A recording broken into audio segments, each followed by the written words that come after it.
నేను రాజు నాకు విరుద్ధముగా చెబితే మిమ్మల్ని శిక్షిస్తాననో లేదా మిమ్మల్ని వెలివేస్తాననో భయముతోటి మాట్లాడుతున్నారేమో. అవన్నీ మీ మనసులో పెట్టుకోవద్దు. నిర్భయముగా మీ మనసులో ఉన్న మాట చెప్పమంటాడు.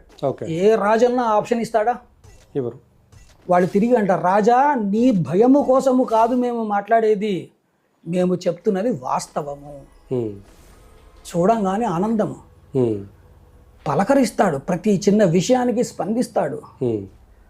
వాల్మీకి మహర్షి వేసిన ప్రశ్నలు ఉన్నాయి కదా, ఆ ప్రశ్నలకి వీళ్ళు సమాధానం ఇస్తారు. ఎవరు? పురప్రజలు ఇస్తారు. ఆయన అందుకే మనకు అద్భుతమైన శ్లోకం ఉంది, రామాయ రామభద్రాయ రామచంద్రాయ వేధసే రఘునాథాయ నాథాయ సీతాయ పతయే నమః. ఒక్కొక్కళ్ళు ఒక రకంగా రామయ్య అని పిలుచుకున్నారు. కౌశల్య మాతకి రామయ్య అక్కడ ఉంటే ఆమె భద్రంగా ఉంటుందట, అందుకు రామభద్ర అని పిలుచుకుందట. దశరథ మహారాజుకి